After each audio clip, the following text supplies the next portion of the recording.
isto é, o véu que, doravante, lhe ocultará os dons de Deus e sua divina proteção. Esforçai-vos, pois, para reconquistar esses bens perdidos. Tereis reconquistado o paraíso que o Cristo nos veio abrir. É a presunção, é o orgulho do homem que queria conquistar o que somente Deus podia ter. Observação.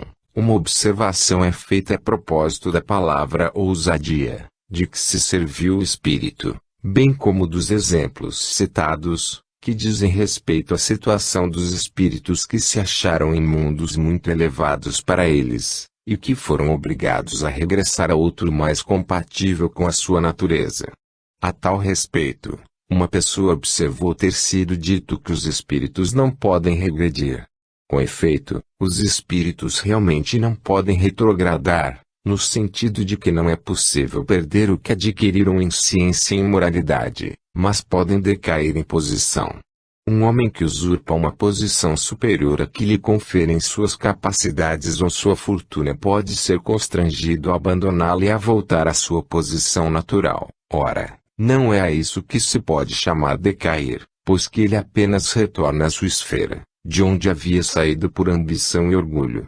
Ocorre a mesma coisa em relação aos espíritos que querem se elevar muito depressa em mundos onde se acham deslocados. Os espíritos superiores também podem encarnar em mundos inferiores, para cumprir uma missão de progresso, e a isso não se pode chamar de regressão, porque há devotamento. 8. Em que a Terra é superior ao mundo ao qual pertencia o espírito de quem acabamos de falar. Resp. Nele há uma fraca ideia de justiça, é um começo de progresso. 9. Disso resulta não haver, em mundos inferiores à Terra, nenhuma ideia de justiça. Resp. Não, os homens ali vivem apenas para si e não têm por móvel senão a satisfação das paixões e dos instintos. 10. Qual será a posição desse espírito numa nova existência? Resp. Se o arrependimento vier a pagar, se não inteiramente, mas pelo menos em parte, a enormidade de suas faltas, então ficará na terra. Se, ao contrário, persistir no que chamais de impenitência final, irá para um lugar onde o homem se nivela com os animais. 11. Dessa forma, pode encontrar na terra os meios de expiar suas faltas sem ser obrigado a regressar a um mundo inferior. Resp. O arrependimento é sagrado aos olhos de Deus, porquanto é o homem que a si mesmo se julga, o que é raro no vosso planeta. Ano 1. Novembro de 1858, número 11. Problemas morais. Sobre o suicídio. Perguntas dirigidas a São Luís através do Sr. C. Médium falante vidente, na Sociedade Parisiense de Estudos Espíritas, na sessão do dia 12 de outubro de 1858. 1. Por que o homem, que tem a firme intenção de se destruir, revoltar-se-ia à ideia de ser morto por um outro e se defenderia contra os ataques, no mesmo instante em que vai cumprir seu desígnio? Resp.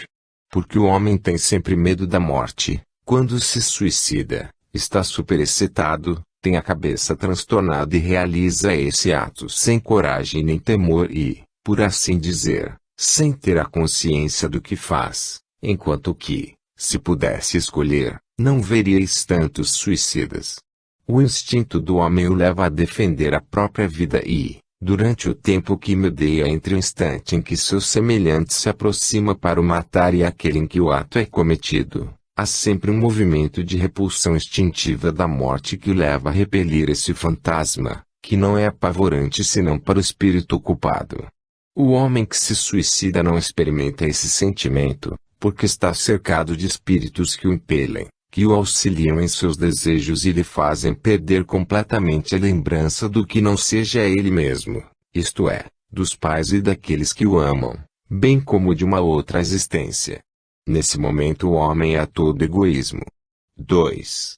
Aquele que, desgostoso da vida, embora não querendo suicidar-se, deseja que sua morte sirva para alguma coisa, é culpável de a buscar no campo de batalha ao defender seu país? Resp. Sempre. O homem deve seguir o impulso que lhe é dado, Qualquer que seja o carreira que abrace, seja qual for a vida que leve, é sempre assistido por espíritos que o conduzem e dirigem, malgrado seu. Ora, intentar contra seus conselhos é um crime, visto estarem ali para nos dirigir e, quando queremos atuar de moto próprio, para nos auxiliar. Entretanto, se o homem, arrastado por seu próprio espírito, quer deixar esta vida, logo é abandonado, reconhecendo mais tarde sua falta, ao ver-se obrigado a recomeçar outra existência. Para elevar-se, deve o homem ser provado, conter suas atitudes, por um entrave em seu livre-arbítrio seria ir contra Deus, e as provas, nesse caso, tornar-se-iam inúteis, porque os espíritos não cometeriam faltas. O espírito foi criado simples e ignorante.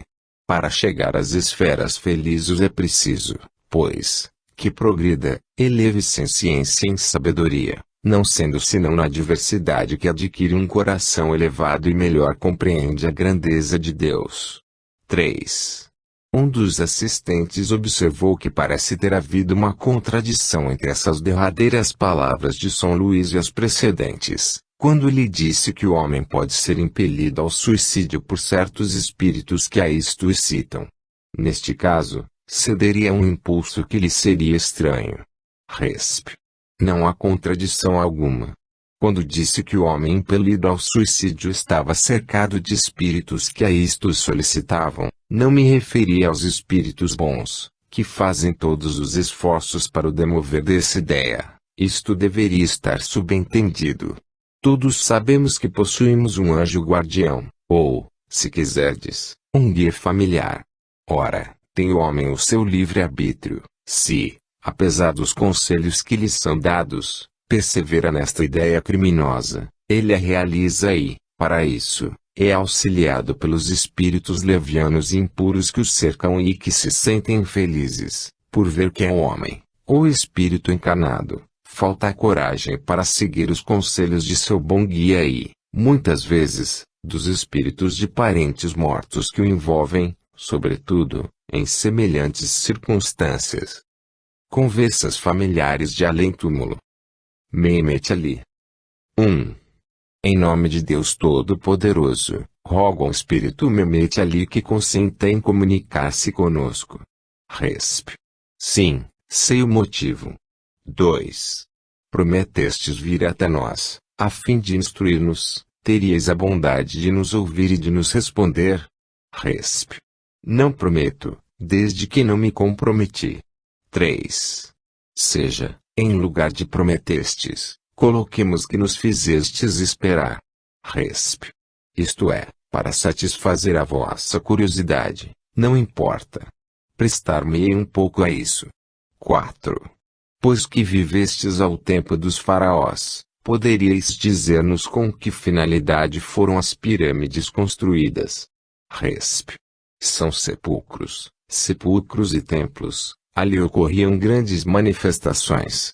5. Tinham também um fim científico? Resp. Não, o interesse religioso absorvia tudo. 6. Seria preciso que os egípcios fossem, desde aquela época, muito adiantados nas artes mecânicas para realizarem trabalhos que exigiam forças tão consideráveis. Poderíeis dar-nos uma ideia dos meios que empregaram? Resp. Massas humanas gemeram sob o peso de pedras que atravessaram os séculos. O homem era máquina. 7. Que classe de homens se ocupava desses grandes trabalhos? Resp. A que chamais de povo? 8. Estava o povo em estado de escravidão ou recebia um salário? Resp. A força. 9. Donde veio aos egípcios o gosto das coisas colossais, em vez do das coisas graciosas que distinguia os gregos, embora tivessem a mesma origem? Resp. O egípcio era tocado pela grandeza de Deus, a ele procurava igualar-se, superando as próprias forças. Sempre um homem. 10. Considerando-se que eres sacerdote àquela época, poderíeis dizer-nos alguma coisa acerca da religião dos antigos egípcios? Qual era a crença do povo em relação à divindade? Resp. Corrompidos, Acreditavam em seus sacerdotes, eram deuses para eles, a quem se curvavam. 11. Que pensavam da alma após a morte. Resp. Acreditavam no que lhes diziam os sacerdotes. 12. Sob o duplo ponto de vista de Deus e da alma, tinham os sacerdotes ideias mais sadias que o povo? Resp. Sim, tinham a luz nas mãos, ocultando-as dos outros, ainda assim a percebiam. 13. Os grandes do Estado partilhavam da crença do povo ou da dos sacerdotes. Resp. Estavam entre as duas. 14. Qual a origem do culto prestado aos animais? Resp. Queriam desviar de Deus o homem e mantê-lo sob seu domínio, dando-lhe como deuses seres inferiores. 15. Até certo ponto concebe-se o culto dos animais domésticos, mas não se compreende o dos animais imundos e prejudiciais, tais como as serpentes, crocodilos, etc. Resp. O homem adora aquilo que teme. Era um jugo para o povo. Podiam os sacerdotes acreditar em deuses saídos de suas mãos? 16. Não seria um paradoxo adorarem o crocodilo e os répteis e, ao mesmo tempo, o ichneumon e o ibis, que os destruíam? Resp. Aberração do espírito. O homem procura deuses por toda parte para se ocultar do que é. 17. Porque Osíris era representado com uma cabeça de gavião e Anubis com a de um cão. Resp. O egípcio gostava de personificar sob a forma de emblemas claros. Anubis era bom, o gavião que estraçalha representava o cruel Osíris. 18. Como conciliar o respeito dos egípcios pelos mortos, com o desprezo e o horror por aqueles que os enterravam e mumificavam? Resp. O cadáver era um instrumento de manifestações, segundo eles o espírito retornava ao corpo que havia animado. Como um dos instrumentos de culto, o cadáver era sagrado e o desprezo perseguia aquele que ousava violar a santidade da morte. 19. A conservação dos corpos dava lugar a manifestações mais numerosas. Resp. Mais longas, isto é, o espírito voltava por mais tempo, desde que o instrumento fosse dócil. 20. A conservação dos corpos visava também a salubridade, em razão das inundações do Nilo. Resp. Sim, para os do povo. 21. A iniciação nos mistérios fazia-se no Egito com práticas tão rigorosas quanto na Grécia. Resp. Mais rigorosas. 22. Com que fim eram impostas aos iniciados condições tão difíceis de preencher? Resp. Para não haver senão almas superiores, estas sabiam compreender e calar. 23. O ensino dado nos mistérios tinha por finalidade única a revelação das coisas extra-humanas, ou ali eram ensinados também os preceitos da moral e do amor ao próximo. Resp. Tudo isso era bem corrompido. O objetivo dos sacerdotes era dominar e não instruir. O Dr. Moore. 1. Evocação. Morto no Cairo, a 4 de junho de 1857, evocado a pedido do Sr. Jobardi. Em vida, disse-se, era um espírito muito elevado, médico homeopata, o verdadeiro apóstolo espírita, deve estar, no mínimo, em Júpiter. 1. Evocação. Resp. Estou aqui. 2. Terias a bondade de dizer-nos onde estais? Resp. Estou errante. 3. Foi a 4 de junho deste ano que morrestes. Resp. Do ano passado. 4. Lembrai-vos de vosso amigo, o Sr. Jobardi. Resp. Sim, muitas vezes estou perto dele. 5. Quando eu lhe transmitir essa resposta ele terá prazer, porquanto sempre teve grande afeição por vós. Resp. Eu sei, é um dos espíritos que me são mais simpáticos. 6. Quando vivo, o que entendias por gnomos? Resp. Considerava-os como seres que podiam materializar-se e tomar formas fantásticas. 7. Acreditais nisso, ainda? Resp. Mais que nunca. Agora tenho certeza, Mas gnomo é uma palavra que parece ter muito de magia, prefiro dizer agora espírito, em vez de gnomo. Observação: quando vivo, ele acreditava nos espíritos e em suas manifestações, apenas os designava sob o nome de gnomos, ao passo que agora se serve da expressão mais genérica de espírito. 8. Acreditais ainda que esses espíritos, que em vida chamáveis de gnomos, podem assumir formas materiais fantásticas? Resp. Sim, mas sei que isso não acontece com frequência. Há pessoas que poderiam tornar-se loucas se vissem as aparências que tais espíritos podem tomar. 9. Que aparências seriam essas? Resp. Animais e diabos. 10. Trata-se de aparência material, tangível, ou é semelhante à que percebemos nos sonhos e nas visões? Resp. Um pouco mais material que nos sonhos. As aparições que nos poderiam amedrontar não podem ser tangíveis, Deus não o permitiria. 11.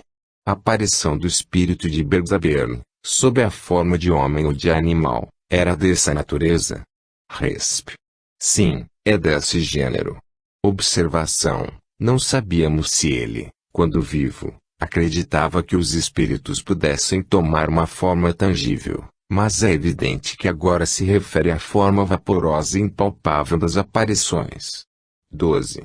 Acreditais que ireis para Júpiter quando reencarnardes? Resp. Irei a um mundo que se não iguala ainda a Júpiter. 13. É por vossa própria vontade que ireis para um mundo inferior a Júpiter, ou em razão de ainda não merecerdes habitar esse planeta? Resp. Prefiro acreditar que não mereço e cumprir uma missão num mundo menos avançado. Sei que chegarei à perfeição, e é isso que me leva a ser modesto. Observação: essa resposta é uma prova da superioridade desse espírito. Concorda com o que nos disse o Padre Ambrósio, que é mais meritório pedir uma missão num mundo inferior do que querer avançar muito rapidamente num planeta superior. 14. Rogue-nos o Senhor Jubarde que vos indaguemos se estáis satisfeito com o artigo necrológico que sobre vós ele escreveu. Resp. Escrevendo aquilo, deu-me Jubarde uma nova prova de simpatia. Agradeço bastante e desejo que o quadro, um tanto exagerado, que fez de minhas virtudes e talentos, possa servir de exemplo àqueles dentre vós que percorrem as sendas do progresso. 15. Considerando-se que em vida eres homeopata, que pensais agora da homeopatia? Resp. A homeopatia é o começo das descobertas dos fluidos latentes. Far-se-ão muitas outras, igualmente preciosas, formando um todo harmonioso que conduzirá vosso globo à perfeição. 16. Que mérito atribuís ao vosso livro Limedicin do Pelpli? Resp. É a pedra do operário que levei à obra. Observação: a resposta desse espírito sobre a homeopatia vem corroborar a ideia dos fluidos latentes, já fornecida pelo espírito do Sr. Badel, a propósito de sua imagem fotografada. Disso resultaria que há fluidos cujas propriedades nos são desconhecidas ou nos passam despercebidas, porque sua ação não é ostensiva, contudo, nem por isso deixa de ser menos real.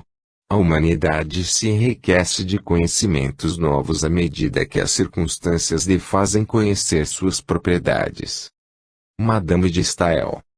Na sessão da Sociedade Parisiense de Estudos Espíritas, do dia 28 de setembro de 1858, o espírito Madame de Staël comunicou-se espontaneamente sem ser chamado pela mão da senhorita I, médium psicógrafo, ditando a página em que se segue: viver é sofrer, sim, mas a esperança não acompanha o sofrimento. Não pôs Deus na mão dos infelizes maior dose de esperança. Criança, o pesar e a decepção acompanham o nascimento, mas à sua frente marcha a esperança, que diz: avançai, o objetivo é a felicidade. Deus é clemente. Por quê? Perguntam os espíritos fortes. Porque vir ensinar-nos uma nova religião, quando Cristo estabeleceu as bases de uma caridade tão grandiosa, de uma felicidade tão verdadeira. Não é nossa intenção modificar o que ensinou o grande reformador. Não, vimos apenas reafirmar nossa consciência, aumentar nossas esperanças. Quanto mais o homem se civiliza, mais deveria ter confiança e mais necessidade temos ainda de o sustentar. Não pretendamos mudar a face do universo, viemos ajudar a torná-lo melhor, e se neste século não viéssemos em auxílio do homem, seria ele muito infeliz, pela falta de confiança e de esperança. Sim, homem sábio, que ledes nos outros, que procurais conhecer o que pouco vos importa e afastais aquilo que vos interessa, abre os olhos e não desespereis, não digais que o nada pode ser possível quando, em vosso coração, deveríeis sentir o contrário. Vinde tomar assento nesta mesa e esperai, porquanto nela sereis instruído quanto a vosso futuro e sereis feliz. Aqui há pão para todos, desenvolvereis vosso espírito, alimentareis vosso corpo, acalmareis vossos sofrimentos e florireis a vida, embelezando a esperança, a fim de a tornardes mais suportável. Stael. Observação. O espírito fazia alusão à mesa onde estavam os médiuns. Questionai, e responderei às vossas perguntas. 1. Por que não prevíamos a vossa visita, não preparamos um assunto? Resp. Sei perfeitamente que as perguntas particulares não podem ser respondidas por mim, porém, quantas coisas de caráter geral se podem perguntar, mesmo a uma mulher que teve um pouco de espírito e agora tem muito coração. Nesse momento, uma senhora que assistia à sessão pareceu desfalecer, mas não passou de uma espécie de êxtase que, longe de ser penoso, foi-lhe muito agradável. Ofereceram-se para magnetizá-la. Então, o espírito Madame de Stael disse espontaneamente, não, deixai-a em paz, é necessário que a influência exerça sua ação.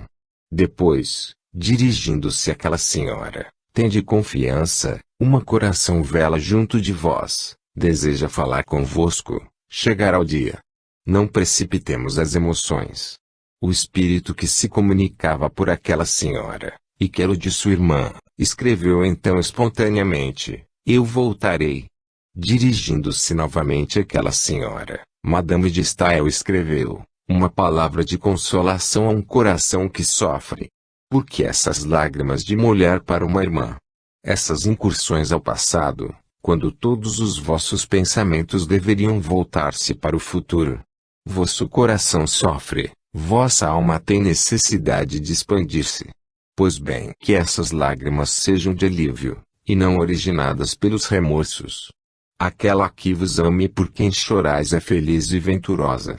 Esperar reunir-vos a ela, um dia. Não a vedes, entretanto, para ela não existe separação, desde que está constantemente perto de vós. 2. Poderias dizer-nos o que pensais atualmente de vossos escritos? Resp. Uma só palavra vos esclarecerá. Se voltasse e pudesse recomeçar, modificaria 2/3 e conservaria apenas 1. 3. Consentirias em revelar as coisas que desaprovais? Resp. Não é muita exigência, pois aquilo que não for justo outros escritores mudarão. Fui masculina demais para uma mulher. 4. Qual era a causa primeira do caráter viril que demonstrastes quando vivias? Resp. Isso depende da fase de nossa existência. Na sessão seguinte, do dia 12 de outubro, dirigiram-lhe as seguintes perguntas através do Sr. D., médium psicógrafo. 5. Outro dia viestes a nós espontaneamente, através da senhorita E. Que motivo vos levou a favorecer-nos com a vossa presença, sem que a tivéssemos evocado? Resp. A simpatia que tenho por todos vós, é, ao mesmo tempo, o cumprimento de um dever que me é imposto em minha atual existência, ou melhor, em minha existência passageira, pois que sou chamada a reviver, aliás, é o destino de todos os espíritos. 6. Preferis comparecer espontaneamente ou ser evocada? Resp. Prefiro ser evocada, pois é uma prova de que pensam em mim, mas sabeis, também, que é agradável a um espírito liberto poder conversar com o espírito do homem, Eis porque não vos deveis admirar de me terdes visto chegar tão repentinamente até vós. 7. Haverá vantagem em evocar os espíritos, em vez de esperar que venham quando quiserem. Resp. Ao evocá-los tendes em mira um objetivo, deixando que venham espontaneamente, correis o risco de obter comunicações imperfeitas sob muitos aspectos, porque os maus vêm tão bem quanto os bons. 8.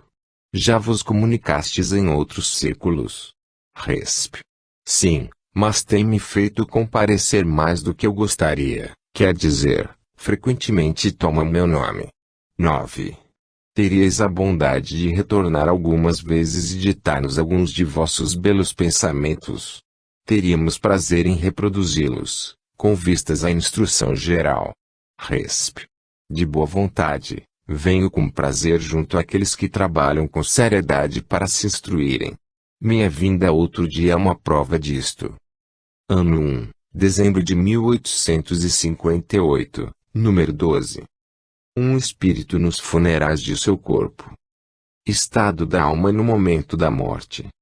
Os espíritos sempre nos disseram que a separação da alma e do corpo não se dá instantaneamente. Algumas vezes começa antes da morte real, durante a agonia, quando a última pulsação se faz sentir, o desprendimento ainda não se completou, operando-se mais ou menos lentamente, conforme as circunstâncias e, até sua completa liberação, experimenta uma perturbação, uma confusão que lhe não permitem dar-se conta de sua situação. Encontra-se no estado de alguém que desperta e cujas ideias que são confusas.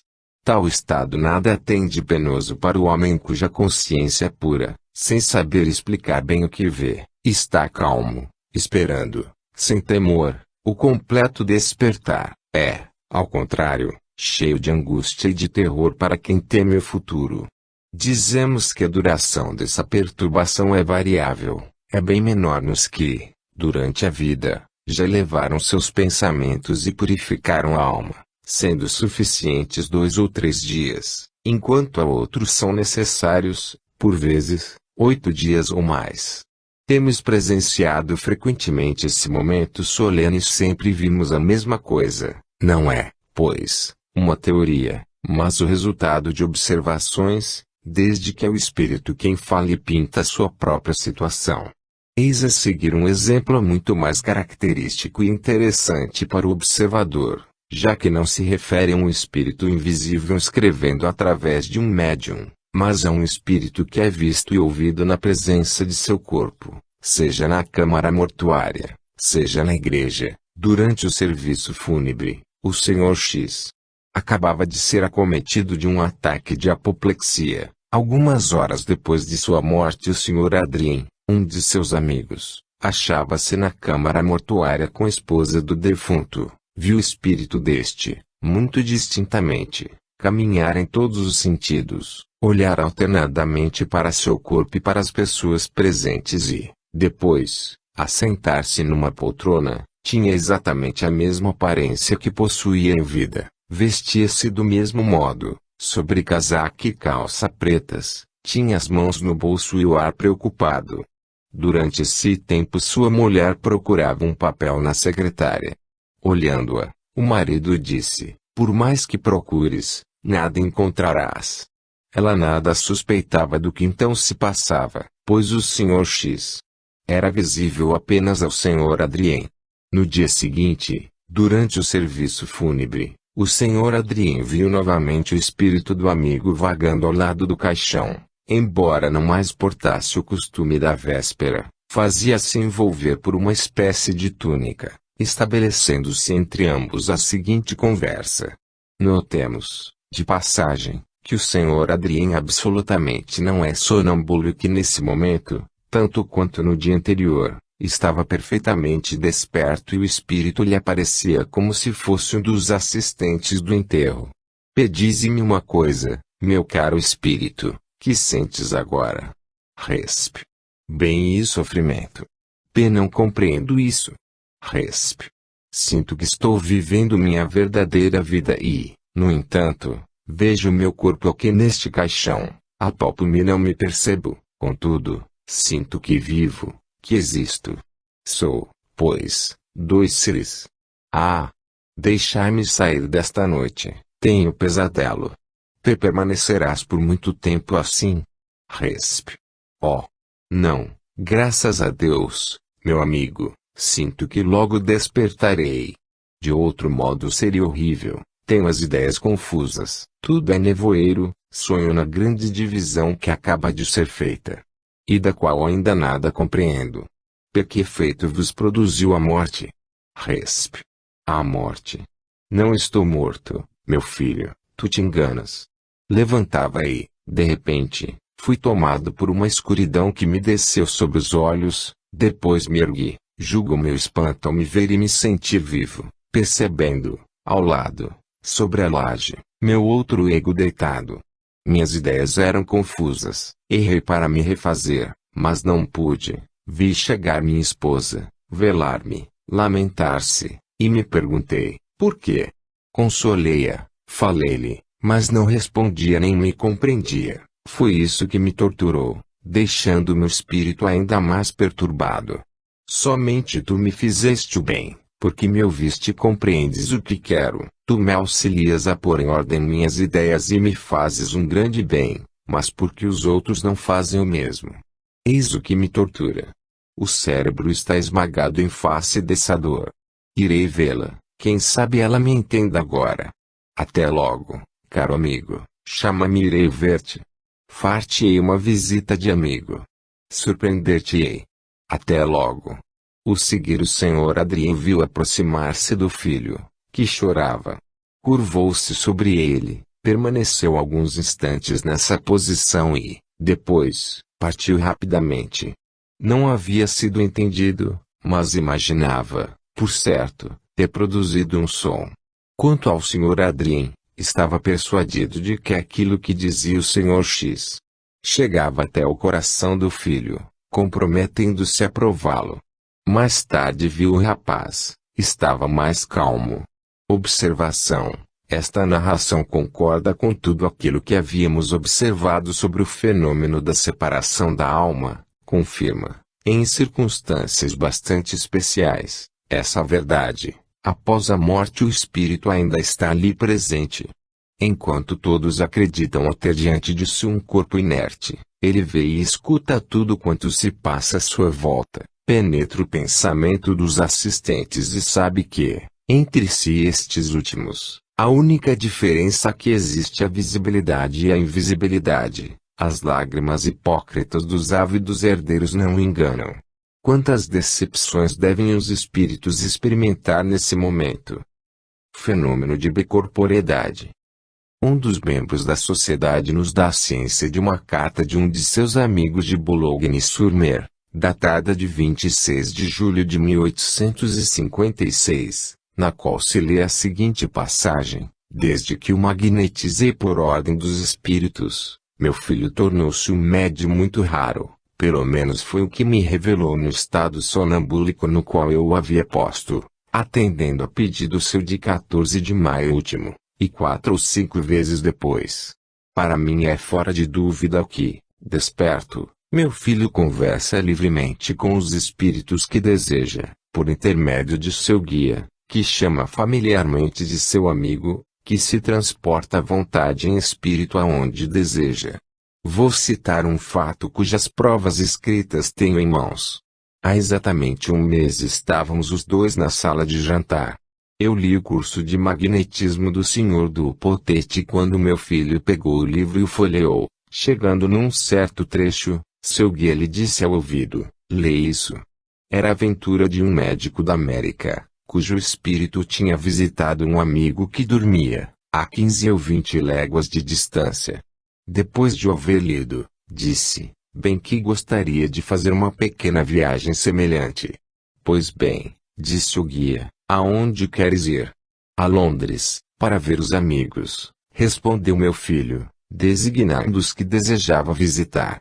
Amanhã é domingo, foi a resposta, e não és obrigado a te levantares cedo para trabalhar. Dormirás às 8 horas e irás viajar a Londres até às 8:30. Na próxima sexta-feira receberás uma carta de teus amigos, censurando-te por haveres permanecido tão pouco tempo com eles. Efetivamente, na manhã do dia seguinte, na hora indicada, ele adormeceu profundamente. Despertei às 8:30, não se lembrava de nada, de minha parte não lhe disse uma só palavra, aguardando os acontecimentos. Na sexta-feira seguinte eu trabalhava em uma de minhas máquinas e, como de hábito, fumava, pois já havia almoçado. Olhando a fumaça do cachimbo, meu filho diz: olha, há uma carta na fumaça. Como vês uma carta na fumaça? Tu a verás, responde ele, pois eis que o carteiro a está trazendo.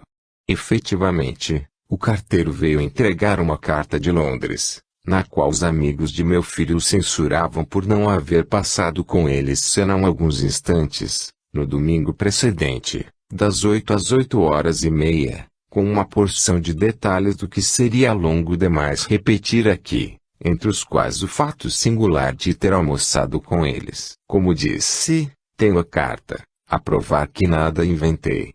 Tendo sido narrado o fato acima, disse um dos assistentes que a história se reporta a diversos fatos semelhantes, e citou o Santo Afonso de Liguori, canonizado antes do tempo requerido por se haver mostrado simultaneamente em 2 lugares distintos, o que passou por milagre.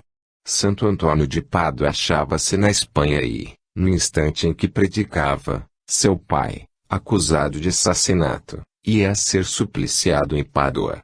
Nesse momento aparece Antônio, demonstrando a inocência do pai e revelando o verdadeiro criminoso, que mais tarde sofreu o castigo.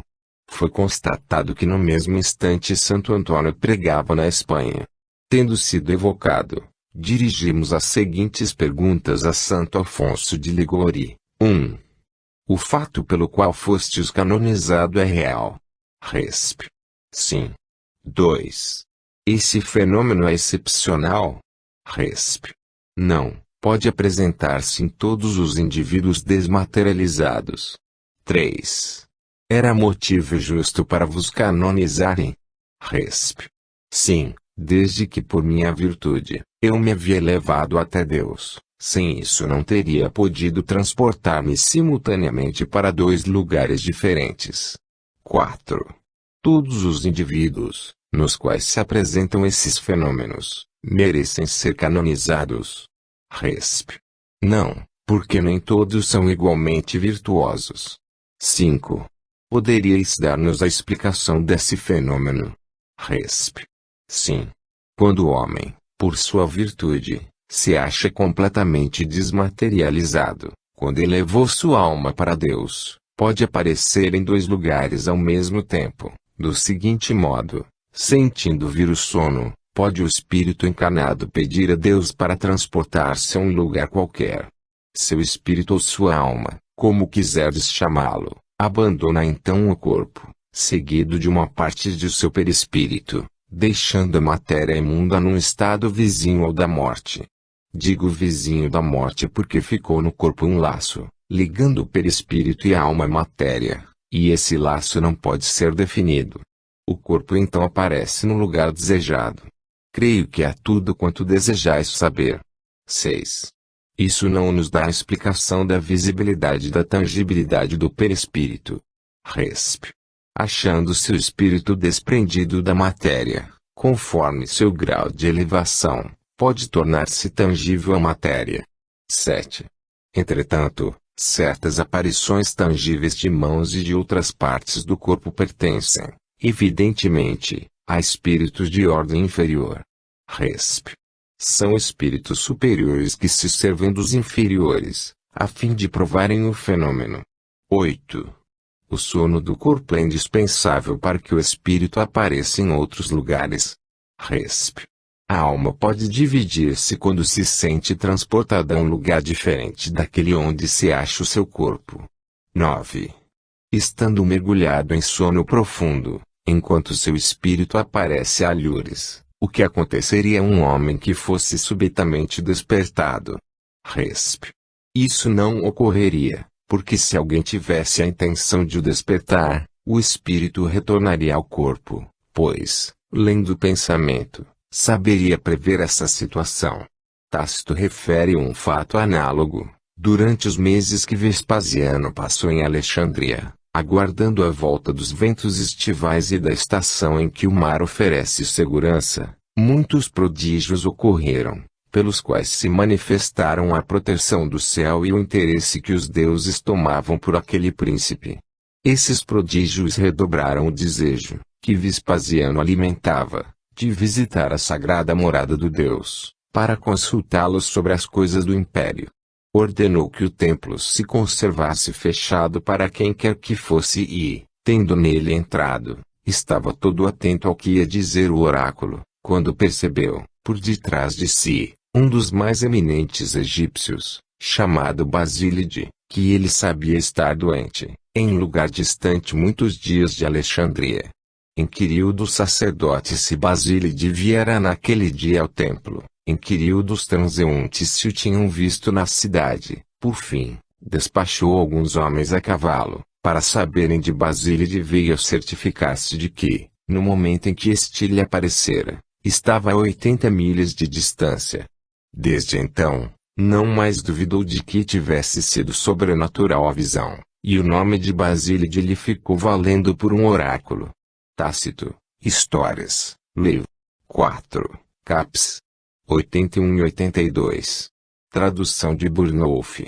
Desde que essa comunicação nos foi feita, diversos fatos do mesmo gênero, cuja fonte é autêntica, foram-nos relatados e, entre eles, existem alguns muito recentes, que por assim dizer ocorreram em nosso meio e se apresentaram nas mais singulares circunstâncias. As explicações às quais deram lugar alargaram o campo das observações psicológicas de maneira extraordinária. A questão dos homens duplos, outrora relegada entre os contos fantásticos, parece ter, assim, um fundo de verdade. A ela retornaremos brevemente. Conversas familiares de além-túmulo. Uma viúva de Malabar. Desejávamos interrogar uma dessas mulheres da Índia, obrigadas a se queimarem sobre os corpos dos maridos. Não conhecendo nenhuma delas, tínhamos pedido a São Luís que nos enviasse uma que pudesse responder às nossas perguntas de maneira satisfatória. Ele nos respondeu que o faria de bom grado dentro de algum tempo. Na sessão da Sociedade, do dia 2 de novembro de 1858, o Sr. Adrien, médium vidente, avistou uma, disposta a falar, e da qual nos deu a seguinte descrição: olhos negros e grandes, escleróticas levemente amareladas, rosto arredondado, faces salientes e gordas, pele amarelo açafrão, cílios longos e supercílios arqueados e negros, nariz um pouco grande e levemente achatado, boca grande e sensual, belos dentes, grandes e bem dispostos, cabelos lisos, abundantes, negros e engordurados. Corpo obeso e rechonchudo, envolvido por fino tecido de seda, deixando à mostra metade do peito. Pulseiras nos braços e pernas. 1. Lembrais mais ou menos em que época vivestes na Índia e onde fostes queimada com o corpo de vosso marido? Resp. Ela fez um sinal, dando a entender que não se lembrava. São Luís responde que foi há cerca de 100 anos. 2. Lembrais o nome que tinhais? Resp. Fátima. 3. Que religião professáveis? Resp. A maometana. 4. Mas o maometanismo não reprime tais sacrifícios. Resp. Nasci muçulmana, mas meu marido pertencia à religião de Brahma. Tive de me conformar com os costumes do país onde morava. As mulheres não se pertencem. 5. Que idade tinhas quando morrestes? Resp. Creio que 20 anos, aproximadamente. Observação. O Sr. Adrien observou que ela aparentava 28 a 30 anos, mas que naquele país as mulheres envelhecem mais depressa. 6. Vosso sacrifício foi voluntário. Resp. Preferia ter me casado com outro. Refleti bem e concebereis que todas pensamos do mesmo modo. Segui o costume, mas, no fundo, teria preferido não o fazer. Esperei vários dias por outro marido, mas ninguém apareceu, então obedeci à lei. 7. Que sentimento poderia ter ditado essa lei? Resp. Ideia supersticiosa. Ao nos queimarem, imaginam agradar a divindade, que resgatamos as faltas daquele que acabamos de perder e que vamos ajudá-lo a viver feliz no outro mundo. 8. Vosso marido ficou satisfeito com o sacrifício. Resp. Jamais procurei revê-lo. 9. Há mulheres que assim se sacrificam de livre vontade. Resp. Poucas, 1 em 1000. No fundo elas não desejariam fazê-lo. 10. O que se passou convosco no momento em que se extinguiu a vida corporal? Resp. Perturbação. Experimentei uma espécie de nevoeiro e depois não sei o que aconteceu. Minhas ideias não se aclararam senão muito tempo depois. Ia a toda parte, mas não via bem, e ainda agora não me sinto inteiramente esclarecida. Tenho muitas encarnações a sofrer, a fim de me elevar, mas não me queimarei mais. Não vejo necessidade de me queimar, de lançar-me no meio das chamas para me elevar, sobretudo por faltas que não cometi. Depois, isto não me agradou. Aliás, eu nunca procurei saber. Proporcionar-me-eis grande prazer se orasseis por mim, pois agora compreendo que somente a prece é capaz de fazer-nos suportar corajosamente as provações que nos são enviadas. Ah! Se eu tivesse fé. 11. Pedis que oremos por vós, como somos cristãos, nossas preces poderiam vos ser agradáveis. Resp. Não há senão um Deus para todos os homens. Observação. Em várias sessões seguidas a mesma mulher foi vista entre os espíritos que as assistiam. Disse que vinha para instruir-se. Parece que foi sensível ao interesse que lhe testemunhamos, porque nos seguiu várias vezes em outras reuniões e, até mesmo, na rua. A Bela Cordoeira. Notícia. Louise Charlie, chamada Alabé, cognominada Bela Cordoeira, nasceu em Lyon durante o reinado de Francisco e era de uma beleza perfeita e recebeu uma educação muito cuidadosa. Sabia grego e latim, falava espanhol e italiano com perfeição e, nessas línguas, fazia poesias que não seriam desaprovadas pelos escritores nacionais. Treinada em todos os exercícios corporais, conhecia a equitação, a ginástica e o manejo de armas. Dotada de um caráter muito enérgico, ela se distinguiu, ao lado de seu pai, entre os mais valentes combatentes do cerco de Perpignan, em 1542, travestida como Capitão Lois. Havendo o cerco fracassado, renunciou à carreira das armas e retornou a Lyon com seu pai. Casou-se com um rico fabricante de cordas, chamado Enemond Perrin, e logo só seria conhecida como a Bela Cordoeira, nome que permaneceu na rua em que morava e no local em que ficavam as oficinas do marido. Instituiu em sua casa reuniões literárias a que eram convidados os espíritos mais esclarecidos da província. Tem-se dela uma coletânea de poesias.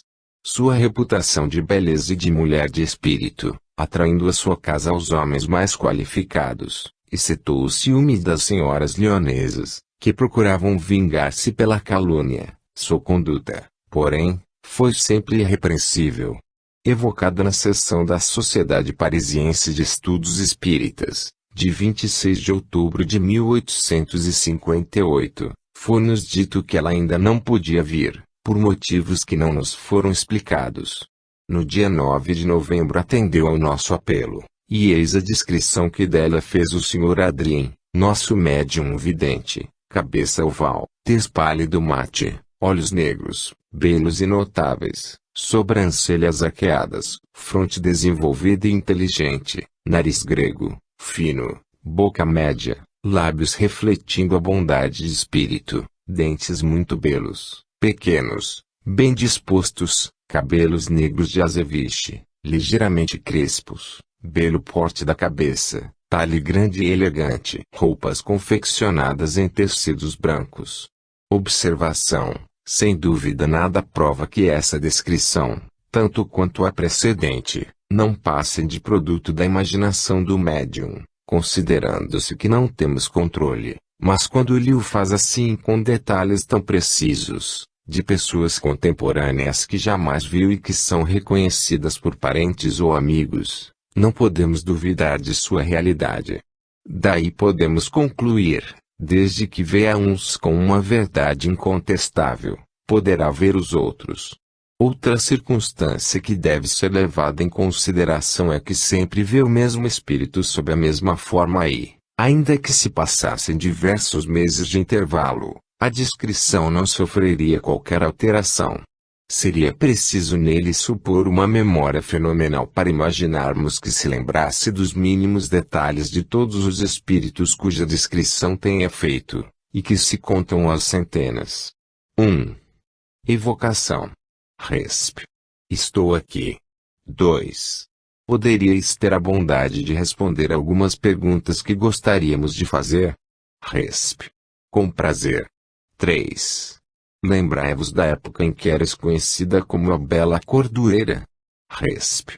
Sim. 4. De onde poderiam provir as qualidades viris que vos fizeram abraçar a profissão das armas que, de preferência, segundo as leis da natureza, e atribuição dos homens. Resp. Isso alegrava meu espírito, ávido de grandes coisas. Mais tarde voltou-se para outra ordem de ideias mais sérias. As ideias com as quais nascemos por certo provêm de existências anteriores, de que são os reflexos. Entretanto, elas se modificam bastante, seja por novas resoluções, seja pela vontade de Deus. 5. Porque esses gostos militares não persistiram, e como puderam, com tanta rapidez, dar lugar aos gostos femininos. Resp. Vi coisas que não desejo que vejais. 6. Eres contemporâneo de Francisco I de Carlos V. Poderíeis dar vossa opinião sobre esses dois homens, fazendo um paralelo entre eles? Resp. Não quero julgar. Eles tiveram defeitos, vós o sabeis, suas virtudes são pouco numerosas, alguns traços de generosidade e estudo. Deixai esse assunto de lado. Seus corações poderiam sangrar ainda, eles sofrem bastante. 7. Qual era a fonte dessa alta inteligência que vos tornou apta a receber educação tão superior à das mulheres de vosso tempo? Resp. Penosas existências e vontade de Deus. 8. Havia, pois, em vós, um progresso anterior. Resp. Não poderia ser de outra maneira. 9. Essa instrução vos fez progredir como espírito? Resp. Sim. 10. Parece que fostes feliz na terra, sois mais ainda agora. Resp. Que pergunta! Por mais feliz que se seja na terra, a felicidade do céu é bem diferente. Quantos tesouros, e quantas riquezas, que um dia conhecereis, e dos quais não suspeitais ou ignorais completamente. 11. Que entendeis por céu? Resp. Entendo por céu os outros mundos. 12. No momento, que mundo habitais? Resp. Habito um mundo que não conheceis, mas a ele estou pouco vinculada, a matéria prende-nos pouco. 13. É Júpiter? Resp. Júpiter é um mundo feliz, mas pensais que, dentre todos somente ele seja favorecido por Deus. São tão numerosos quanto os grãos de areia do oceano. 14. Conservastes a verve poética que possuíeis aqui? Resp. Responderei com prazer, mas receio chocar outros espíritos ou me colocar abaixo do que realmente sou. Isso faria com que minha resposta vos parecesse inútil, induzindo-vos em erro. 15. Poderias dizer-nos em que posição poderíamos colocar-vos entre os espíritos? Resp. Não há resposta, a São Luís. Poderia São Luís responder a isso? Resp. Ela aí está, não posso dizer aquilo que ela não quer dizer. Não vedes que, entre os espíritos que evocais ordinariamente, ela é um dos mais elevados. Aliás, nossos espíritos não podem apreciar exatamente as distâncias que os separam. Para vós elas são incompreensíveis e, todavia, são imensas. 16. Alois e Chali, Sob que aparência vos achais entre os espíritos? Resp. Adrien acaba de me descrever. 17. Por que essa forma, em vez de outra? Porque, enfim, no mundo em que vos encontrais não sois tal qual éreis na terra. Resp.